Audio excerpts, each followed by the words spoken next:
217 berjalan ke dalam hati, 2. Ketika kedua bibir saling bersentuhan, Gu Qingqing bagaikan disengat arus listrik.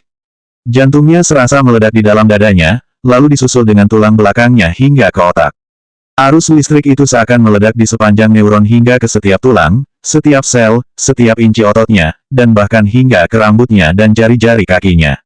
Seluruh bagian tubuhnya merasakan keberadaan Leng Xicheng, sentuhannya, napasnya, rasa bibirnya, dan suhu tubuhnya. Selama 3 tahun terakhir menikah dengan Leng Xicheng, Gu Qingqing selalu merasa takut dan rendah diri. Tidak peduli apapun yang dilakukan Leng Xicheng, ia tidak akan berani melawannya. Selain mendapat biaya hidup, Gu Qingqing masih harus memohon kepada Leng Xicheng dan mengandalkannya untuk menyelesaikan masalah kakaknya. Alasan paling penting yang membuat Gu Qingqing merasa takut dan rendah diri adalah karena ia tidak pernah diakui. Leng Xicheng tidak pernah membawa Gu Qingqing ke berbagai acara dan juga tidak memperkenalkan identitasnya ke dunia luar. Leng Xicheng malah bergonta-ganti pasangan wanita yang sangat cantik dan terkenal. Bahkan, Chen Wenji pun berani mengganggunya dan Gu Qingqing tidak bisa berbuat apa-apa. Seorang kaisar yang tidak memiliki otoritas hanyalah sebuah boneka. Seorang permaisuri tanpa kekuasaan hanyalah sebuah wayang dengan status. Gu Qingqing adalah Nyonya Leng yang tidak dikenali, serta tidak secantik dan segerlap para pasangan wanita yang dimanja Leng Xicheng. Hari ini Leng Xicheng tiba-tiba memegang tangan Gu Qingqing dan membawanya untuk muncul di depan keluarga Su dan keluarga Ni secara paksa. Gu Qingqing dibawa untuk muncul di depan orang-orang yang dulu berada di kelas atas dan meremehkannya. Leng Xicheng mengumumkan bahwa Gu Qingqing adalah istri yang dinikahinya secara sah. Meskipun mereka tidak ingin mengakuinya, mereka tetap harus menghadapi fakta bahwa Gu Qingqing adalah istri Leng Xicheng. Mungkin Leng Xicheng sendiri tidak tahu bahwa tindakan kecilnya telah menyebabkan gelombang besar di hati Gu Qingqing. Kesetaraan dan pengakuan adalah kepastian terbesar bagi orang yang memiliki harga diri yang kuat seperti Gu Qingqing. Mungkin sikap dingin Leng Xicheng terhadap Su Zipei tadi membuat Gu Qingqing merasa bahwa meskipun pria itu masih tidak dapat melupakan Su Zipei di dalam hatinya, masa lalu mereka terlalu kejam dan jurang pemisah itu terlalu dalam. Bahkan, jika masih ada perasaan di dalam hati dan keinginan untuk membangun kembali perasaan baik di masa lalu, hal itu tidak akan semudah yang dikatakan.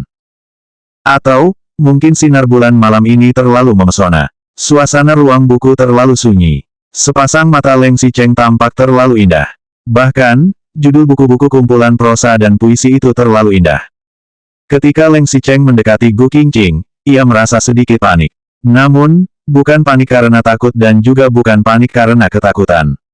Gu Qingqing mengalami semacam kepanikan yang membuat jantungnya berdebar kencang. Ia ingin menghindar, tetapi tidak ada tempat untuk melarikan diri. Leng Xicheng perlahan-lahan mendekati Gu Qingqing. Bibirnya juga sudah hampir menyentuh bibir Gu Qingqing. Gu Qingqing pun refleks menutup matanya. Begitu mata Gu Qingqing terpejam, ia merasa seakan bibirnya menempel pada awan lembut. Napas Leng Xicheng menerpa wajahnya dengan lembut, seperti sentuhan permen kapas. Dengan cepat, sentuhan lembut ini menjadi hisapan lembut. Kemudian, Leng Xicheng menghisap dengan kuat, seperti ingin menelan Gu Qingqing. Sikap Leng Xicheng begitu lembut, namun mendominasi. Gu Qingqing ingin melawan, tetapi tubuhnya mendadak lemas, seolah seluruh tenaganya telah dihisap oleh kelembutannya tadi. Tangan Gu Qingqing yang awalnya ingin mendorong dada Leng Xicheng kini terasa sangat tidak bertenaga. Leng Xicheng merasa seakan Gu Qingqing tidak menolak dan ingin menerimanya, tetapi berpura-pura menolak untuk menggodanya agar terus melangkah lebih dalam. Mereka hanya berbagi sebuah ciuman dan bahkan tidak ada tindakan yang lebih dalam lagi. Tetapi, Gu Qingqing merasa seakan otaknya mati mesin. Napasnya berderi, jantungnya berdebar seperti drum, dan tubuhnya seperti mati rasa. Tubuhnya seakan tidak mendengar instruksi otaknya. Mata Leng Xicheng melihat pemandangan lain. Saat dulu masih menjadi seorang pelajar, ia pernah berpikir tentang romantisme di perpustakaan. Sekarang hal itu akhirnya menjadi kenyataan. Gu Qingqing agaknya merasa bahwa hal ini tidak benar. Bahkan, tubuh Leng Xicheng terus mendekat dan bagian itu tampak sedikit menonjol untuk memprotes. Ia ingin mendorong Leng Xicheng, tetapi pria itu malah menangkap tangannya. Namun, di saat itu, 218 berjalan ke dalam hati 3. Guk! Terdengar teriakan nyaring Wells kecil dari kejauhan. Gu Qingqing sedikit malu dan mulai mendorong Leng Xicheng, biarkan aku bangun. Wells kecil hanyalah seekor anjing, bukan seorang manusia. Bahkan jika Wells kecil berjongkok di samping dan melihat mereka, Leng Xicheng juga tidak peduli sama sekali.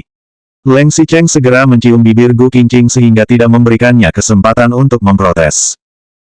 Tak hanya terdengar langkah Wells kecil yang melompat-lompat di koridor yang sepi. Terdengar juga suara langkah kaki manusia lainnya, kemudian disusul suara wanita yang bertanya dengan bingung, "Wells, apakah kakak dan kakak ipar ada di sini?" Tatapan mata Leng Xicheng mendadak menjadi tajam dan ia mengumpat dalam hati, "Sialan. Itu adalah Leng Mo, gadis kecil itu." Benar, orang yang datang mengikuti Wells kecil adalah Leng Mo. Gadis itu bergumam bingung, ini adalah ruang baca. Untuk apa kakak dan kakak ipar berada di sini? Wells kecil membuka pintu ruang baca dengan cakarnya dan berlari masuk. Leng Mo juga berlari mengikuti anak anjing itu. Begitu Leng Mo masuk, ia melihat Leng Xicheng dan Gu Qingqing di dalam ruang baca. Sepasang suami dan istri itu duduk di lantai. Gu Qingqing sedang memegang benda tebal yang terlihat seperti buku di tangannya, sedangkan Leng Xicheng bersandar di sisinya. Keduanya duduk berdampingan membaca buku itu.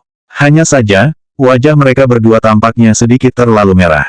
Kerah pakaian mereka juga sedikit berantakan. Wells kecil berlari dan melompat ke arah Leng Xicheng dan Gu Qingqing. Ekor kecilnya bergoyang-goyang dengan bahagia. Hanya saja, begitu Wells kecil melompat ke sana, seluruh tubuh anak anjing itu kebetulan menutup album foto di bawahnya. Meskipun Wells kecil menutupi album foto itu, tindakan Leng Xicheng dan Gu Qingqing juga tidak berubah sama sekali. Mereka masih mempertahankan pose membaca buku. Leng Mo tercengang sejenak. Kemudian, ia maju dan bertanya, "Kakak dan kakak ipar, apakah kalian benar-benar di sini? Membaca buku apa hingga begitu fokus?" "Oh, Momo datang," gumam Leng Xicheng sambil menoleh. Ekspresi wajahnya datar, tetapi tangannya masih terus melampiaskan amarahnya dengan mengusap kepala Wells kecil dengan sangat kuat. Seolah tidak terjadi apa-apa, ia menjawab dengan santai, "Tidak ada apa-apa, hanya sedang melihat album foto lama." Gu Qingqing duduk di posisi dalam. Ia terus menundukkan kepala dan tidak berbicara. Tetapi, sedikit bagian belakang leher dan telinga yang terekspos benar-benar terlihat merah dan seakan nyaris berdarah. "Album foto lama apa itu?" Leng Mo menjadi tertarik, "Biarkan aku melihatnya." "Kamu sudah pernah melihatnya, bukan sesuatu yang seru," kata Leng Xicheng pada Leng Mo, lalu ia menyentuh kepala Wells kecil, "Bangun, kembali istirahat." "Go."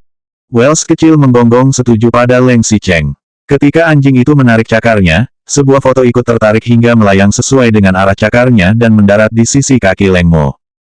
Leng Xicheng melirik ke arah foto itu.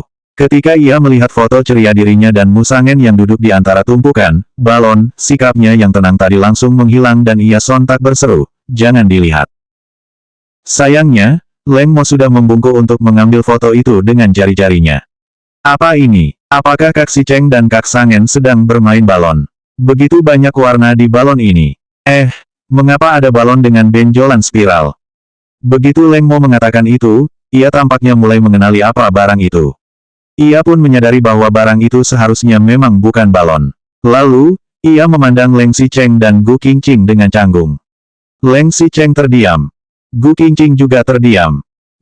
Wells kecil menggonggong. Meskipun tidak tahu apa-apa, anjing itu merasa sangat luar biasa dan mengayunkan ekornya dengan antusias. Leng Xicheng bersumpah, hal yang paling ia benci dalam hidupnya adalah kondom. Beberapa orang kembali ke ruang tamu dan menonton televisi sebentar. Mereka menemani orang tua untuk berbicara sebentar, kemudian baru naik untuk beristirahat. Jika Gu Qingqing dan Leng Xicheng naik ke lantai atas, jelas mereka akan kembali kamar tidur itu lagi. Di sana hanya ada satu tempat tidur dan satu selimut. Apakah ini ritme untuk tidur sekali lagi? Selanjutnya bab 219 berjalan ke dalam hati 4.